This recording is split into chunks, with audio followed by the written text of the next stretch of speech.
On change de... Bon bah voilà, j'ai mon intro.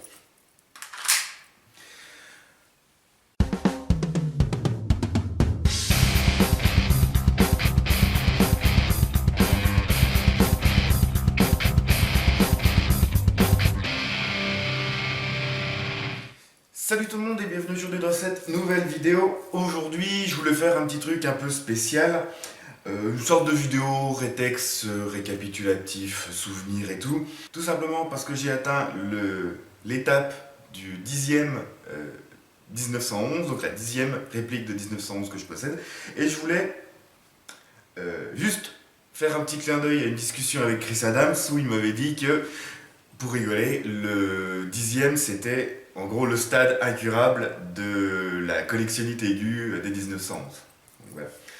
Donc j'en ai 10. Bah, techniquement j'en ai 11, mais il y en a un que je ne vais pas garder. Mais j'en ai 10 que je garde. Donc je voulais juste revenir un petit peu sur chaque 1911 que je possède. Petite description, petite parlotte rapide dessus, pour reparler tout simplement de pourquoi je l'ai, comment je l'ai eu, pourquoi je l'ai aimé, pourquoi je ne l'ai pas aimé, etc. Je vous remets toute la liste des reviews dans la description de la vidéo. Et puis, on commence. Alors, le tout premier, mon 1911 CO2 KWC, le vieux 1911 KWC, l'une des toutes premières générations du 1911 KWC. Mon premier vrai GBB culasse mobile, enfin CO2 là pour le coup, que j'ai acheté neuf, dans les 150 € je crois, qui celui-là m'a beaucoup servi. C'est un petit peu c'est mon premier, quoi. C'est le classico que tout le monde a, que tout le monde a eu, que tout le monde achète encore, qui va bien, qui tape un peu en début de sparklet, mais qui, quand même pour le coup, allait relativement bien, que j'ai vraiment saigné, que j'ai vraiment adoré, et que, commençant à déconner un petit peu, j'ai préféré mettre à la retraite tant qu'il était encore utilisable. Vous voyez que là, le chargeur déconne et ne retient plus la culasse quand il est vide. Mais juste, voilà. Déjà pour ça, je l'adorais ce machin. Un bon kick, une précision pas dégueulasse, vraiment agréable à utiliser. Et bon, c'est mon classico. Et je le garde précieusement. Ensuite, le deuxième, 1911, Tercel. Donc, que j'ai présenté très tardivement. Mais 1911 Tercel, donc la fameuse copie contrefaçon chinoise du 1911 Marui, hein, avec même marqué ASGK Tokyo Marui Made in Japan. Donc une version à gaz, tout en métal, plutôt sympathique, mais difficile à obtenir parce qu'il peut facilement passer en douane pour contrefaçon, donc confiscation et tout. Une cinquantaine de dollars en moyenne. Il existe aussi une version argentée. J'ai eu l'occasion celui-là de l'avoir en occasion, c'est le cas de le dire. Donc je l'avais acheté à un réparateur qu'il avait chez lui. Et je lui ai demandé si le vendeur pouvait éventuellement me le céder. Il a appelé le vendeur. 3 minutes après, je lui ai acheté le 1911. Celui-là est vraiment plus pour la collection. Je l'ai joué un peu, j'ai joué un petit peu avec, mais il est assez gourmand en gaz, dû à une culasse très lourde. Mais il fait partie de la collection, il est joli. Là, il est un petit peu... la peinture qui tire un peu sur le verre, j'aime bien. Il est un petit peu usé, mais voilà. C'est un modèle que j'avais pas. J'ai eu l'occasion de l'avoir, seconde main, un petit peu déjà usé. Mais j'ai pas eu de soucis de douane, au moins je l'ai acheté d'occasion. Et c'était vraiment surtout pour l'avoir. J'avais dû le payer là d'occasion quasiment aussi cher que le neuf, quoi, je crois une cinquantaine d'euros. Mais je suis content de l'avoir trouvé. Ensuite, l'autre, très classico aussi, 1901 WE, qui à la base était noir. Je sais pas si vous vous souvenez, la vidéo que j'avais fait avec Guerlas, lui avait la version argentée, j'avais la version noire. Maintenant, j'ai la version noire aussi parce qu'il y a plus rien. Gros défaut de ce 1911 WE, c'est la peinture qui est vraiment dégueulasse. La peinture, je l'ai écaillée dans les 20 premières secondes où je l'ai sortie de la boîte. m'avait un peu gonflé. Mais, au final, fonctionnement à gaz, plutôt efficace, une fois bien réglé, tire plutôt loin, tire pas trop fort, on est toujours dans les standards des répliques WE, donc dans les 310 FPS plus ou moins, 310-300 watts, selon toujours le gaz que vous utilisez. Voilà, je l'ai juste vraiment décapé un jour, j'en ai pris marre de voir mon 1911 moche à cause de toute la peinture qui s'écaille. Dire elle se patine même pas, elle se barre même pas à cause de l'usure, elle s'écaille vraiment. Hein, en passant avec l'ongle, on enlevait des morceaux entiers de peinture, c'était dégueulasse. Mais au final, celui-là, je l'ai beaucoup utilisé, je l'ai beaucoup apprécié et je m'en sers encore un petit coup de temps en temps, j'aime encore assez bien. Voilà, il n'y a pas grand chose d'autre à dire, il est un petit peu plus basique que les autres, il n'y a aucun marquage, il existe une version avec marquage W mais qui n'est pas facile à trouver. Il y a des erreurs réalistes dessus, il y a des choses qui vont pas, mais 100 balles, je crois, 100 euros que je l'avais payé, neuf, les chargeurs sont pas très chers, il va bien. Donc moi qui suis joueur avant d'être collectionneur, j'étais plutôt content. Donc. Ensuite, le fidèle.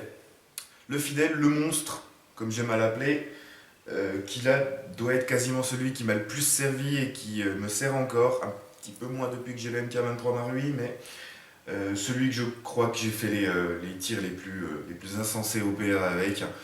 Le 1901 Tokyo Marui, que j'avais acheté celui-là d'occasion sur France Airsoft il y a 2-3 ans, 3 ans de ça je crois. Juste avant Noël, je suis tombé sur une annonce France Airsoft.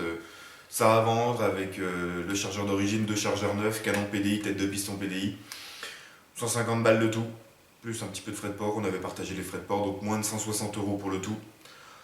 J'ai fait ok. J'ai vu l'annonce, je crois que 20-25 minutes après, je lui faisais le virement. Puis 2-3 jours après, je l'avais dans la boîte. Un monstre. Vraiment un monstre. Super beau. Même si c'est tout du plastique, il est beau, les marquages sont gravés, la qualité du plastique est top. De loin, ça fait vraiment effet métal, il n'y a pas de doute. Le poids est top, il est bien équilibré. Il est vraiment super précis, en plus avec les pièces qu'il y a dedans, c'est un monstre. Anecdote, j'ai un tir sur notre terrain, un tir tendu qui a touché en 2 billes. J'ai tiré, pouf, une fois j'ai tiré, une deuxième fois, pouf, ça a touché. Tir tendu, mesuré, 51 mètres. 280 fps, 0,25 grammes. 51 mètres. J'étais content. J'étais très content sur ce coup-là. C'est un monstre. Seul défaut qu'il a, ça va être sa capacité en gaz qui est très limitée. Les chargeurs ont tendance à refroidir très vite du fait qu'ils sont fins et leur capacité en gaz est vraiment limitée. Mais vraiment super agréable à utiliser. Aucun souci là-dessus et pour le prix que je l'ai payé, j'en suis vraiment fan. Donc voilà, 1911, Marui. Ensuite, Colt Mark IV Cybergun, plus couramment appelé normalement Para-Ordnance P1445 pour le vrai kill réplique. Donc un 1911 type Aikapa, gros chargeur, double colonne de plus de contenance, un petit peu. Enfin pour le vrai quoi. Mais donc base Well je crois, revendu par Cybergun avec les marquages Colt. C'est là qu'on s'était tous dit que quitte à mettre des conneries autant pas mettre de marquage. Mais au final donc celui-là fonctionnement ACO2 compatible avec les chargeurs gaz WE je crois. Enfin, la mécanique est très similaire à une mécanique WE, donc il me semble que les chargeurs doivent aller. Au final, inutilisable en partie car beaucoup trop puissant. Mais j'ai toujours adoré le style du Para-Ordnance P1445 et je suis content d'en avoir un dans ma collection. C'est vrai que niveau style, il est assez joli, j'aime bien. Et pour le plinking, tir sur canette, tir sur cible, je m'en sers assez régulièrement. Et j'avoue qu'il est assez agréable, il a une précision qui n'est pas dégueulasse. Il a un kick qui est relativement agréable. Mais voilà, en partie c'est vraiment injouable parce que ça tire au début à 390 fps, je crois que je l'ai mesuré au max, et ça se stabilise aux alentours des 350-360 fps. Donc c'est un petit peu beaucoup pour tirer à 2 mètres sur un copain. Mais je le garde pour le plinking, et ça symbolise aussi le tout premier réplique du partenariat avec Cybergun. Donc c'est un petit souvenir sympathique que je garde quand même. Et ensuite, KJW. Donc là, on est sur le modèle KP0. Je sais jamais. KP06, KP07, bref. Là, j'ai la version repack ASG, donc ST TACMaster ASG. Donc le KJW, KP, machin truc. Donc un 1911 type MEU. Que j'ai ici en version gaz, sachant qu'il existe les chargeurs CO2 qui taperont plus fort mais qui offreront une meilleure régularité. C'est pour ça que j'ai toujours préféré le garder en gaz, parce que même si l'autonomie est bof, les chargeurs CO2 amènent une puissance qui est des fois un petit peu limite. Mais mécanique Marui, donc facile à upgrader, facile à démonter, facile à modifier, les pièces sont connues, reconnues et facilement modifiables. J'avais réussi à améliorer un petit peu le problème d'autonomie en changeant la tête de piston pour avoir une meilleure étanchéité de l'ensemble.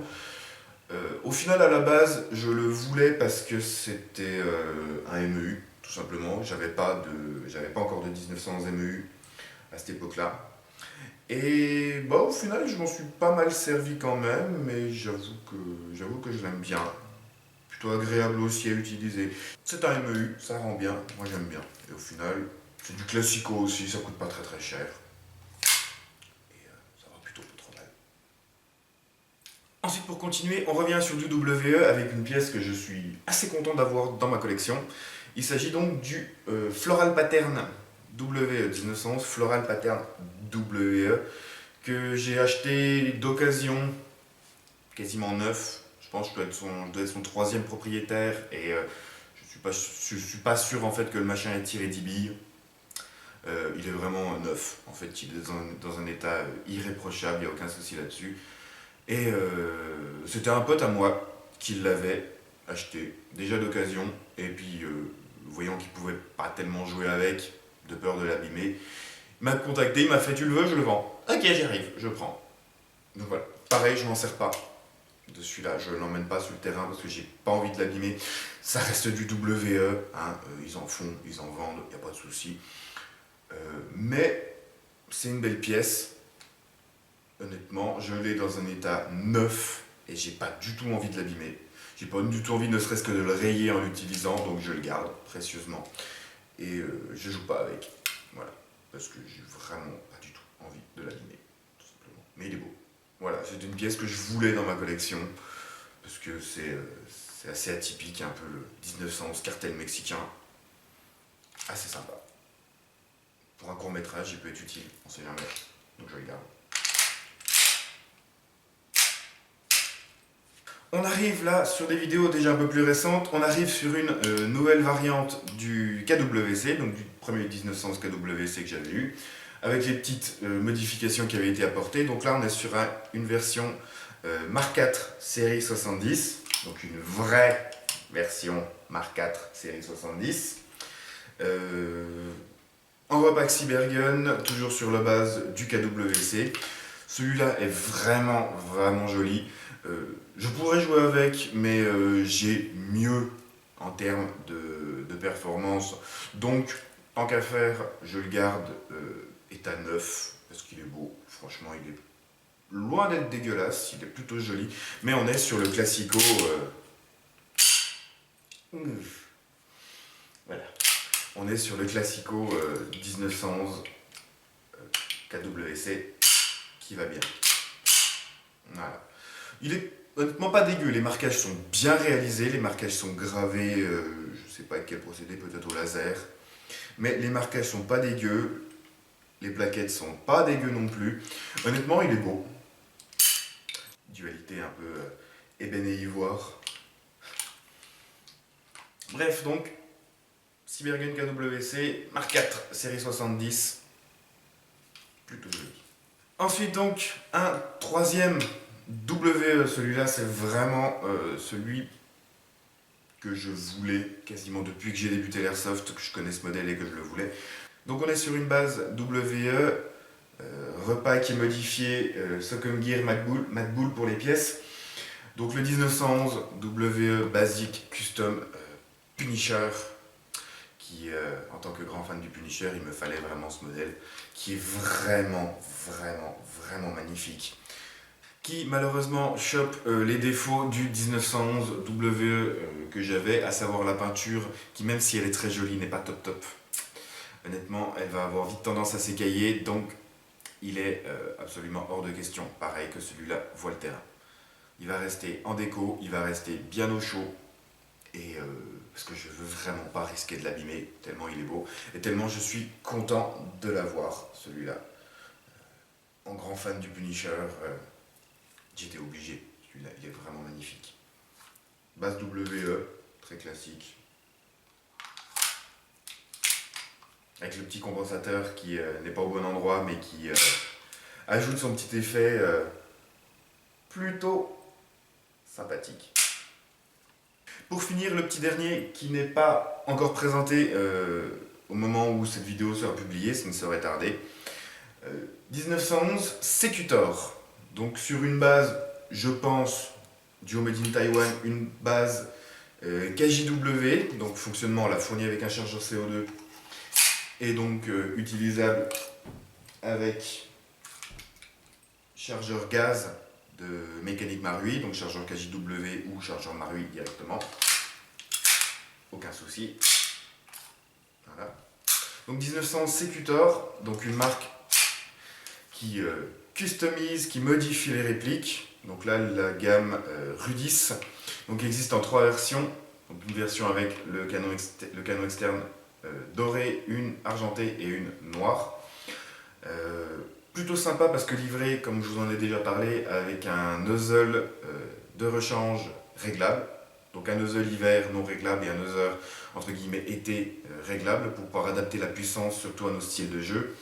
Parce que c'est vrai que CO2 ça tape un peu de base. Mais au final, ça apporte un look un petit peu dans l'optique des Glock Sai. Et moi j'avoue que je trouve ça assez sympa. Je vais garder pour moi la version dorée, parce que quitte à taper dans le bling bling, autant faire du bling bling. Et je pense que je vais pousser le vice un peu dans le bling bling et faire une customisation des plaquettes de crosse pour rajouter justement une touche de doré supplémentaire au niveau des plaquettes de crosse. Mais honnêtement, ça rend pas trop mal, c'est une base mécanique Marui, donc une base qui est connue, reconnue, qui est fiable, qu'on connaît, qu'on sait modifier, qu'on sait démonter sans souci. Donc ma foi, pourquoi pas, de toute façon la vidéo devrait arriver dans les prochaines qui suivront celle-là. Donc voilà, c'était le petit dernier, le 1911 Rudis 3 Secutor.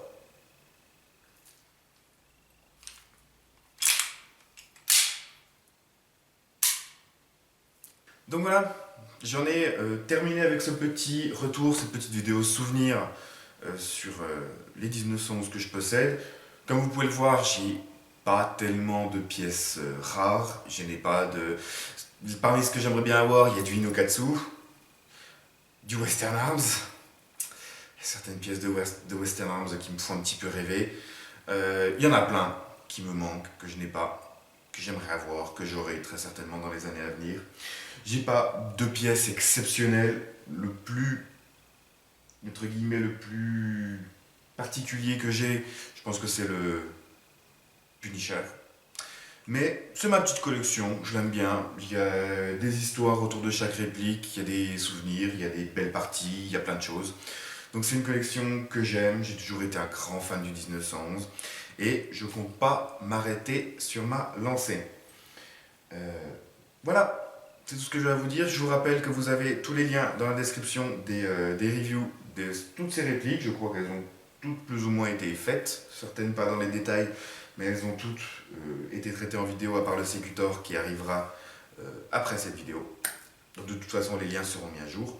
Sur ce, si vous avez des questions, des commentaires à faire, n'hésitez pas à le faire dans l'espace commentaire. N'hésitez pas à partager, à liker à vous abonner si ce n'est pas déjà fait. Sur ce, je vous dis comme toujours, merci d'avoir regardé. Salut, salut, airsoftez bien, et à la prochaine!